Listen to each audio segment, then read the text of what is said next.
At 63, Margaret never expected to be wearing a faded diner uniform, her feet aching in cheap shoes as she carried plates to strangers who barely looked at her. But life has a way of humbling you when you least expect it. The Blue Moon Diner uniform hung loose on her thin frame. The name tag read Margaret in peeling white letters. Every time she caught her reflection in the coffee pot, she barely recognized herself. This wasn't supposed to be her story. She should have been enjoying retirement, maybe traveling with her late husband's pension, watching her grandchildren grow up. Instead, she was learning to balance plates and smile at customers who treated her like furniture. It had been 3 weeks since her world fell apart. Her children, David and Jennifer, had convinced her to sign papers after her husband died. "It will help with taxes, Mom," they said. "Make things easier." She trusted them. They were her children. But those papers transferred everything, her house, her savings, everything she and her husband had built over 40 years. By the time she realized, they had sold the house, emptied her accounts, and left her with nothing but debts they'd accumulated using her credit. So here she was, living in a cramped studio apartment, working 10-hour shifts to survive. The lunch rush was winding down when Margaret noticed him for the first time. An elderly man, perhaps in his 70s, sat alone at the corner table. He was thin, with silver hair and hands that trembled slightly as he lifted his coffee cup. His clothes were worn but clean. He ordered the cheapest thing on the menu, coffee and toast, $2.50. Margaret watched him count out exact change from a small coin purse, his fingers shaking. When she brought his order, he looked up with clear blue eyes. "Thank you, dear," he said softly. "You're welcome," she replied, meaning it more than she had with any customer since she started. He sat there for over an hour making that single piece of toast and coffee last as long as possible. When he left a dollar tip on a $2.50 bill, more than some customers left on $50 orders. He came back the next day, and the day after that. Margaret learned Harold was Harold from a passing conversation with another waitress. He arrived at exactly 11:30 each morning, ordered the same thing, and sat at the same table. She began bringing him extra butter without him asking, and his grateful smile became the highlight of her shifts. One slow afternoon, she slid into the booth across from him during her break. "Do you have children?" she asked. "Two sons," Harold said quietly. "They don't visit much, too busy with their own lives, I suppose." Margaret nodded, thinking of David and Jennifer. "Mine too, though they found time to take everything I owned before they disappeared." Harold studied her face for a long moment.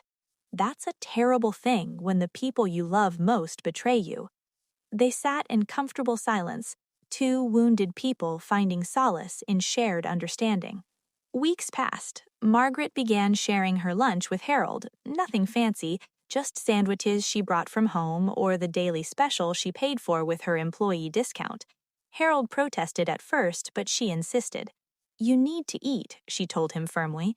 "Everyone deserves kindness, especially people who've been hurt by those who should have loved them."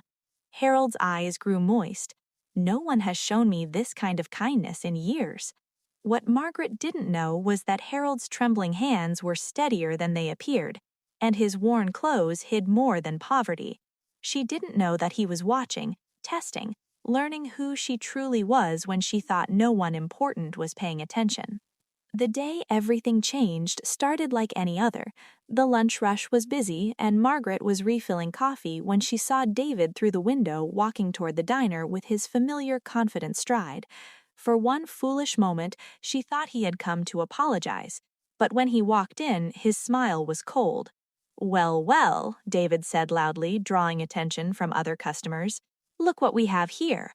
My mother, a waitress at 63. How pitiful." Margaret's face burned with shame as conversations around them died down. "You look ridiculous," David continued, his voice carrying. "A 63-year-old woman in a polyester uniform. Do you know how embarrassing this is for me?" From the corner of her eye, she saw Harold set down his coffee cup. His hands had stopped trembling entirely. David was still talking, his words growing crueler, when Harold stood up. The old man moved slowly, deliberately, but something about him had changed. His posture was straighter, his eyes sharp as razors. Harold walked directly to David and looked up at him.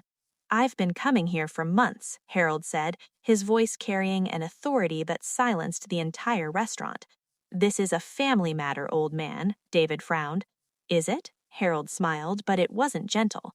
"Your mother has shared her food with me, listened to my stories, treated me with dignity when she had nothing. Meanwhile, you publicly humiliated the woman who gave you everything." Harold pulled out an expensive phone, the kind that costs more than most people make in a month, and made a call. "Marcus, I need a background check on David Morrison. Everything. Where he works, who he knows, every financial connection." David had gone pale. "Who are you?" Harold slipped the phone back into his pocket.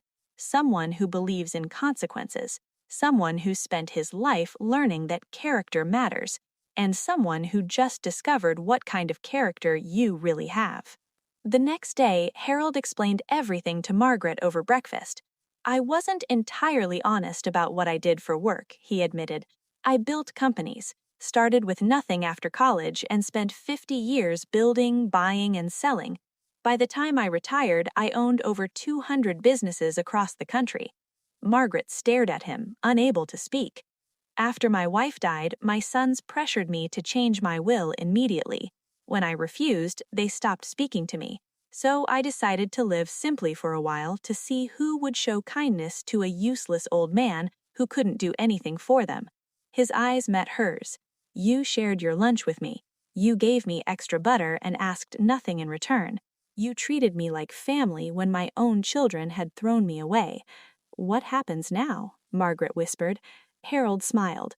"Your son works for one of my companies. He also has mortgages and loans through businesses I own. He has a choice: return everything he took from you with interest, or discover what it truly means to lose everything." David called that afternoon, his voice tight with panic. He had been fired. His loans were being called in. His perfect life was crumbling. By the end of the week, he sat across from Harold at the diner, signing papers that returned every penny he had stolen from his mother. His hands shook as he wrote his name. "I'm sorry, Mom," David said, tears streaming down his face. "I'm so sorry." For the first time in months, Margaret felt hope stirring in her chest. A year later, Margaret sat on Harold's porch watching the sunset. The house was beautiful but comfortable, not a mansion but a real home filled with books and warmth and the quiet peace of two people who had found each other when they needed it most. David came to dinner every Sunday now. It had taken months of counseling and hard conversations, but he was becoming the son she had always hoped he might be. Jennifer was a different story. She had chosen pride over reconciliation and moved across the country, sending cards that Margaret now received with more pity than pain. "The lawyers called today," Harold said, settling into the chair beside her. "The documents are ready." Margaret nodded. Harold was leaving everything to her: the house, the companies, the investments. She had tried to refuse, but he wouldn't hear of it. "You're my family now," he had said simply, "the only one who chose me for who I am, not for what I could give." "Do you regret it?" Margaret asked, watching the sky turn orange and pink. Harold took her hand, his fingers warm and steady. "I regret that my sons and I couldn't love each other better, but I don't regret the journey that led me to you. I don't regret learning that kindness exists in unexpected places, or discovering that family isn't about blood. It's about people who choose each other." Margaret leaned against his shoulder, thinking about the strange path that had brought her here. A year ago, she had been broken, betrayed, convinced she was worthless. Now she sat in a beautiful home with a man who valued her for exactly who she was. Sometimes the universe sends exactly what you need in the form you least expect. For Margaret, it came as a trembling old man in a diner who taught her that true wealth isn't measured in money. It's measured in the kindness we show each other when we think no one important is watching. And in the end, that was worth more than everything her children had taken from her.